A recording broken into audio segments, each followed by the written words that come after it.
Welcome to another 5 for Fridays. This is Derek Loudermilk, and I'm going to share interesting ideas that I've come across this week, things that I've been thinking about, things that I'm learning. This is part of my practice of being a leading learner. So what I love to do is learn something and then synthesize it and then teach it. You know, this is actually one of the things I love about having a business mastermind where I'll learn a bunch of new marketing strategy and then I get to turn around and teach it right away, and that actually helps me learn it better. So this is something that I really love to do. This is the third week in a row we're doing the 5 for Fridays, and we're going to talk about things all over the map today, from quantum physics to race to a new type of bike racing that I did to the concept of the adjacent possible, and what I learned from marketing by looking at the local homeless population. So let's get right into it. All right, let's start with the quantum physics holographic universe analogy. So maybe a lot of you have heard that we live in a holographic universe, and people, even physicists, sort of this can be interpreted as in our universe is as a projection of a laser, but that's not exactly what it means. The analogy of the hologram, the important part of the hologram, right, is so a hologram is a projection of an object with a laser that's split and then comes back together.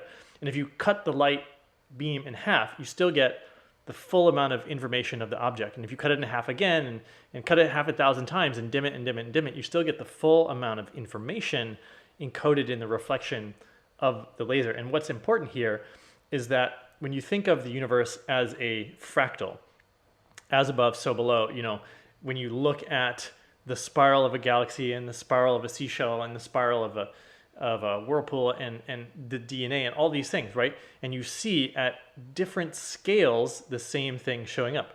Why are galaxy clusters connected the same way neurons are connected? When you see this fractalized pattern, what you're seeing is the holographic nature of the universe is that at every scale, the full amount of information of the entire universe can be represented at any size. So as you zoom in from the physical level that we see down to the atomic level, down to the subatomic, down to the Planck level, you see the same. You can so there's this great physicist that I've been learning from. His name is Nassim Haramein, and basically he says that he has measured a proton using his new interpretations of the different forces, especially gravity, and found that when you do these calculations, you get the entire mass of the universe to be contained within a proton. Now, this is sort of hard to conceptualize, but basically, imagine a supermassive black hole, but on a tiny little level, which makes up a proton, the core of a proton. And so you can sort of see that as you scale up or scale down in any of these levels, you get the full representation, the information of the universe as a whole. And that's what the holographic universe is really about. It's not that our universe is a projection, it's that the whole information of the universe is encoded at every scale. So I was pretty surprised to learn that that's actually the right way to use the holographic universe analogy, how to think about it. Okay, moving on. Number 2. I've been seeing people talk about online this question of, does race exist? And we know that what we focus on, where we place our attention, we create that material reality. And if you were to say, focus more and more and more on race, you would create more and more and more of a reality where there is such thing as race. So I don't necessarily want to say right here, race exists or doesn't exist. I think that's something that's a much more nuanced discussion. But what I think is important to look at is genetically and biologically, there's more variation within a race than there is between races. So there's, potentially I could be much more genetically similar to a black person than that black person's black neighbor could be. So we're looking at, from a genetic perspective, there's this huge differentiation between a black community or an Asian community. And this was very apparent from a study where they took Norwegian runners and they brought them to run against these Kenyan Highlanders. Kenyans are great distance runners. They brought down the Norwegian Olympic team, and the Norwegians were getting schooled by hundreds, and even kids were running faster than these Norwegian Olympians. So the Norwegian Olympic coach was wondering, like, what is going on? It must be this tribe. They just must have the genetics that makes them so fast. And when he did the testing, when he actually looked, he found that the tribe in Kenya had much more variation. The Norwegians were actually a little bit closer in terms, because they're all Olympians, right? They all had similar underlying genetic traits, but these Kenyan runners who were world beaters, faster than the Norwegian Olympians, had variations across the board. You would predict, this part would be slow, and then you have your standard distribution, your bell curve of endurance running traits.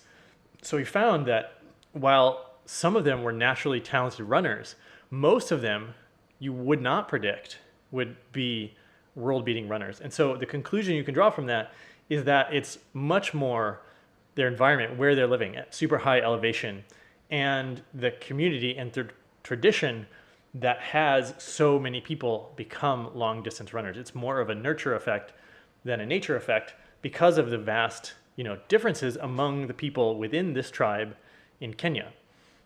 So you could do the same thing with any community. There's more differences within the community than, or as much as, when you compare with someone outside of that community. All right, topic number 3. Let's talk about the adjacent possible, because this is something that comes up a lot in entrepreneurship, especially when you're trying to figure out, okay, I have multiple areas of expertise, and I'm trying to position myself uniquely so that I don't have any competition. I want to position myself so that I'm the only one who's doing it in this particular way. So you're looking at what are the overlaps of my skills and talents and experience and all these things that nobody else has, and how can I talk about that in marketing? And I just wanted to tell this interesting story. I wasn't thinking about adjacent possible at the time, but when I was studying abroad in Australia, horse racing is really big there. And there was this one event in the fall that was like the local derby, the equivalent of the Kentucky Derby, but in who knows where, North Queensland, right? I was in Townsville, for those of you guys that have heard of Townsville. And so it was a big deal, and everybody gets dressed up, and the whole town shows up to watch the horse races. So I thought, oh, this will be really fun. I never really been to horse races, but I'm gonna dig in and learn about horse racing. And what I realized, I was starting to read, the newspaper that was telling the articles about the horses, and I started digging into their race results from the preceding races leading up to this Derby day. And what I realized was that you could track the progression of fitness, just like a college runner. I was a college runner. You get fitter as you train. And some people are better at long distances, and some people are better at short distances, and some people are better on grass, and some people are better on pavement. And so I basically took everything I knew about being a distance runner and applied it to horse racing. So I picked all the horses ahead of time that I was going to bet on, who was getting in shape, who was coming out of shape, who was going to do better at the longer or shorter races, who did better on the dirt track. And I effectively picked 7 straight winners to start the day. And I started, betting just a few bucks because I was this poor college student at the time. But when I realized I was always picking the winner, then all of my friends would ask me, like, who are you going to pick? And I started having a little fun with it. I would say, oh, this one, he just looks like he has really big muscles, or his coat looks so sleek, he must be really healthy. And I would pretend like I was just looking at the horse and deciding and picking a winner just from looks. But I had really done this research, and based on what I knew about fitness and how you become more fit for race day, I was able to pick the winner. So I was using my knowledge, the adjacent knowledge from being a distance runner, and applying it to horse races. And I think I made a few $100 that day. But what I was most pleased with was that everybody thought I was some horse racing genius, even though it was my first time going and betting on horses. All right, number 4, we're going to talk about what I learned about marketing from the local homeless population. So we live in the city, St. Louis City, and there's homeless people that sit on the corner of our block pretty much every day. This particular part of town, there's a lot of panhandling, a lot of people holding signs saying homeless, please help. And what I've been observing that for the last year that we've lived here, and just partly noticing what's my emotional reaction. Like when I'm in my car and they look at me and they hold their sign up, how do I feel? And sometimes I give them food or money, or sometimes I don't. Sometimes I feel, it makes me uncomfortable a lot of times, like not knowing what to do if I don't have anything to give at the time. And it feels like, oh my gosh, this is my responsibility. These people are suffering. But I've also observed what they're doing. And some people are really getting into this. How can they optimize their profits? How can they optimize their return on standing out there in the hot sun or in the rain, or because nobody really wants to be out there panhandling. But if you're going to be out there, you want to maximize it, right? You don't want to be out there for 10 hours. You could be out there for 4 hours. So what's on their sign? What clothes are they wearing? What intersection are they standing at? Are they standing near the on-ramp to the highway, or are they standing more near where people park to do pedestrian shopping? Just how nice or not nice should they look? Should they look like they've really not bathed in a while, or should they be sort of a little more put together, like with a haircut? What's going to be the most effective? And so essentially they're experimenting, they're marketing, and they're testing different things. They're testing different signs and different corners and different ways of interacting to see how they can optimize their outcome from, what they're doing is just asking for money essentially. And also, how are they catching your attention? Are they making eye contact with you? How are they you're going about your day, right? And they have to, just like any other marketing, they have to jump in and sort of interrupt your normal train, your normal flow of your day. So how are they interrupting you is another thing. And so I was thinking about it, almost everybody has a sign that says, homeless, please help, or homeless veteran, please help, or something. So they're starting off, just with an ask. And I thought, what would be an interesting reversal of that? Like what would be totally different is, what if they had a sign that was like, homeless, how can I help you? And that's just flipping it, instead of please help me, like how can I help you? And I'm wondering, because we really like to reciprocate. That's why people, you get a dime in the mail, or the Hare Krishnas give you a book and then ask for a donation. What would happen if they started with some form of generosity, and then would they actually earn more from the principle of reciprocity? I don't know. Another thing, like what if you were actually selling something like Homeless, stories about being homeless, $5, or something like that, where they're actually, they have an offer instead of just, give me the money and not necessarily know where it's going. So yeah, I just find it interesting to observe, how they're, and you find this in markets all over the world, young children who are selling things, they're rehearsing their pitch, they're rehearsing how they approach people and all these things. And this is just basic marketing, how you get people's attention, how you actually get people to give you money or take action or help you in some way, is all basic marketing. All right, so now we're going to go to topic number 5, which is a new type of bike racing that I did. It's a gravel stage race, and I want to share this with you guys. One, because I had a great experience last weekend. We haven't been doing much bike racing this year because of COVID and everything like that. But so I've been missing a lot of the racing, but they were able to organize this gravel race, which is basically a race that's done purely on gravel roads. So it's not quite mountain biking, not quite road biking.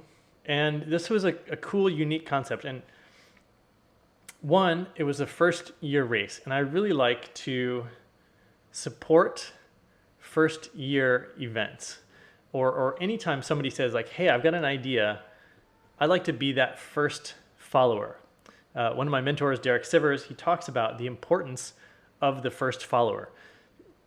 There's usually, right, the lone nut, the person who has this outlandish idea, and until the first follower comes along and says, yes, I want to be part of that, then it's just a crazy idea. There's no movement happening. It's not a thing.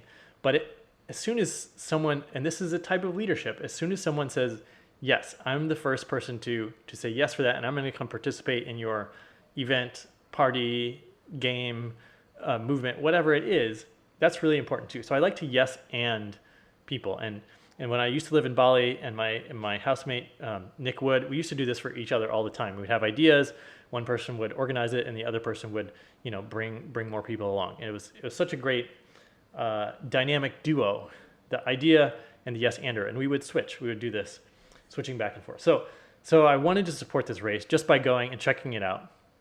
And it was a really cool concept. It was a stage race. So within a single loop, it was a 35-mile, basically a loop done all on gravel roads with a lot of up and down in these Ozark Mountains.